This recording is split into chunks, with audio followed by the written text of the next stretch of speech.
friends. I'm Jen. I'm Cora. And this is Coffee Connections. Welcome to your daily dose of positivity and gratitude. And we are very grateful that you have been patient. We've had some technical difficulties the past couple days, so we haven't put out as many videos as we had hoped. Here is our,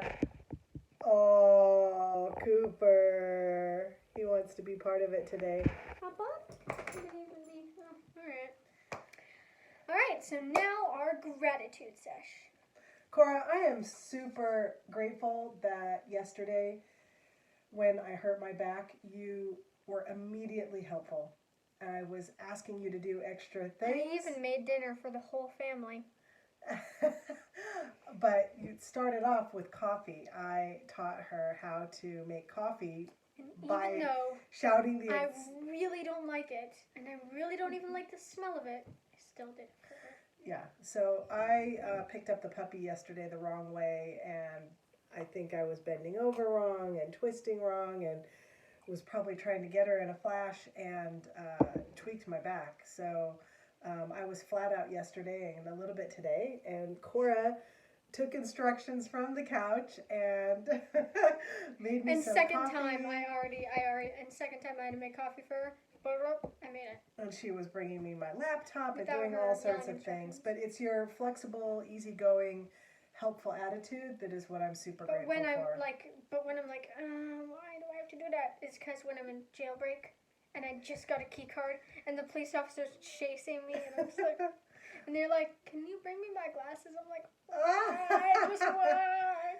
Yes, but I never got any complaints. I only got yes moms, and that was really awesome. I'm also super grateful. And if the closest she got to a complaint was me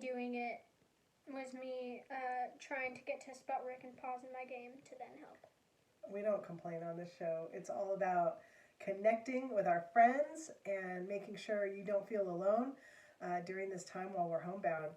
I'm also really grateful for that my chiropractor was open today. So I got a last minute on the fly spot right as he was closing. 3 days later. Oh, yeah, about 30 minutes notice. And super grateful, and he really helped. And I'm going back Monday. So what are you grateful for, Cora? I'm grateful. So I've been mentioning Roblox a lot and Toca Boca, because they're my favorite games. And Roblox, there's this game called Jailbreak, and you're either a prisoner or a police. And the police have to try and catch the prisoners and criminals. And the prisoners, if they escape, they become criminals. But it's kind of easy to escape. So, because they give you really obvious, like, explode a wall, go through the sewer, or just different ways you can do it, jump a fence, you know. And so, once I was a criminal, I went to the museum and I robbed stuff, and it said, and it wouldn't give me my money. I'm like, what on earth? And so it said, and on the bar below it said, take this to the collector to earn your cash or something like that. And so after trying for a long time, I finally found the collector. And for the first time today, I went into the collector to deliver my bones because I was a criminal, and I got $4,000. Well done. And remind the listeners again, what game is it that you're playing? Jailbreak. On? Roblox. Which is a free app? Yep. Cool. Although there's purchases in it. Right, but you never do that. But you never do that. No. I have been tempted lately, though. Robux is like their currency within the game. And then in the actual games, the games might have their own currency. And so then you can trade in Robux for their currency, and it just goes on and on and on. Okay, cool. That's what I'm grateful for. We have a fun theme for today's show, and that is... Easter crafts. So we checked up online and found some... We love the DIYs. Cora's really good at crafts and artsy stuff, but I am not naturally a Martha Stewart, so... Stop it, let's keep going. But we love finding things in these DIY craft YouTube videos. I know there's bunches on Pinterest as well. It's an amazing resource.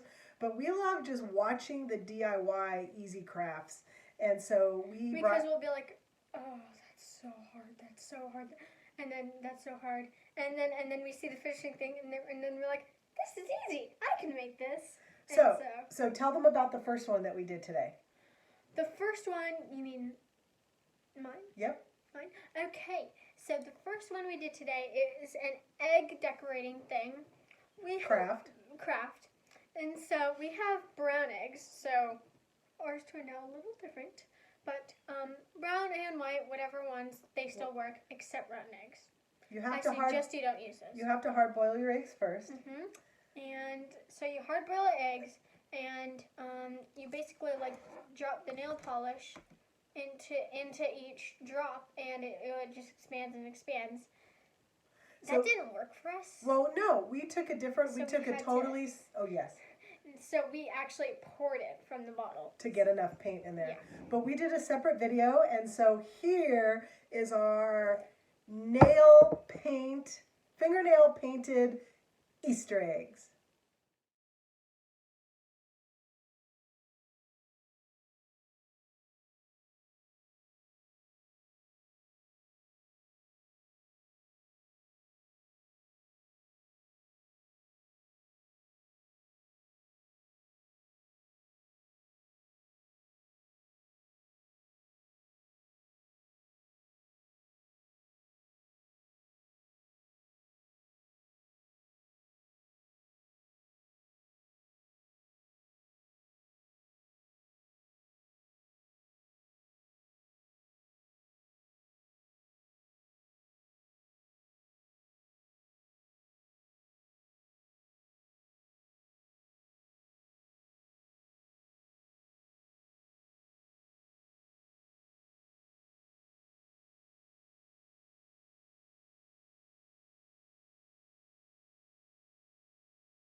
How were those? Cora, I just loved how they turned out. I thought they turned out so cool. This is the fanciest. My first one, actually, I like better. This is the fanciest egg decorating I've ever even tried. Yeah. Yeah. So usually we're used to like paws or coloring with crayons or food dye, but these ones turned out fantastic. All you need is nail polish and water. I don't think I'm going to want to peel them and eat them. I would assume not. I mean, they're covered in nail polish. So we got Cora's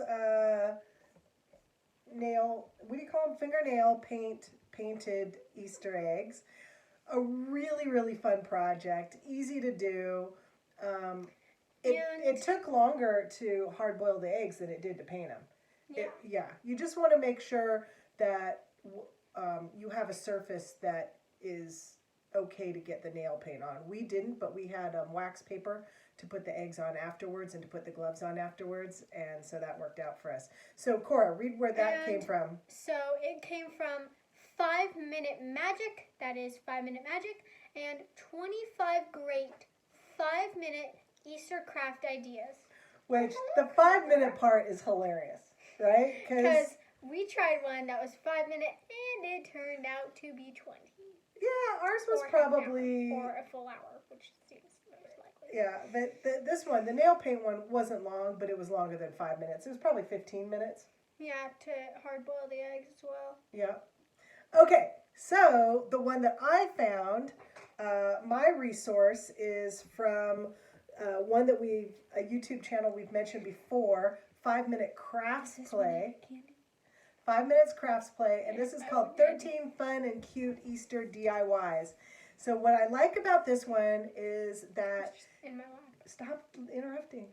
So the thing that I like about this one is that it just uses things that you have lying around the house.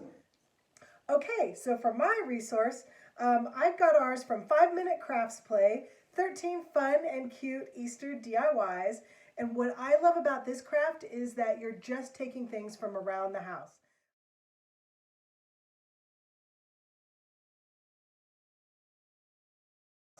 I used paper that I already have. It's a colored paper, and you're cutting your paper into shapes. Like this one example was an Easter bunny, and I used 2 pieces of like thick cardstock. Like it's thicker than normal paper, but it's one of those decorative papers, and then a needle and thread, and then you cut the 2 pieces together and you sew it. How come we can't? There it is. Oh, that's yucky sewing. And you sew the edges. And so you sew all the way around, kind of like how you'd make a stuffed animal. And you leave an opening. And then... In the video, they showed, they shoved candy in it. Right. And... So you have paper lying around the house. Hopefully you have a needle and thread. Otherwise, use a stapler if you have that. And then whatever candy you have lying around the house that'll fit, we found some airheads and Pez and this. And Reese's. So you can stuff the bunny or the chick or the egg or whatever you want to cut up and whatever you want to cut up to put in. And then once you put it in, you finish. Yeah, I can't see it. There it is. So once you stuff it, you just finish sewing around, and then you could do I already filled it. You could make a bunch of these and do your own sort of Easter egg hunt around the house. So where we live in San Diego, it's pouring rain. It's been pouring rain for days, and it's probably going to be pouring rain this weekend. So an outside Easter egg hunt might be tricky. But you could literally make a few of these, just sew them up while you're watching your favorite show on Netflix, and or Hulu, or Disney Plus, or TV, or video, or DVR, or whatever, and just make a few of these, and you could make your own indoor hunt. But again, if you don't want to go to the shops, you're trying to reduce your shopping because we are trying to stay at home. This is an easy way to make a hunt more fun. All right, so that is both of our resources. Now are we moving on to recipe? Yes, so the recipe that we did, just burp, the recipe that we did yesterday was really fun. What I did was I had a box of brownie mix in the cupboard, just plain old, not fancy brownie mix. And I baked that up, and then I did a homemade frosting. And I frosted the brownie. I made it in a smaller dish so it was a little bit thicker. I made my own chocolate frosting. And then we used these Reese's peanut butter cups. And I chopped them up and used it as a crumble topping. So here's a picture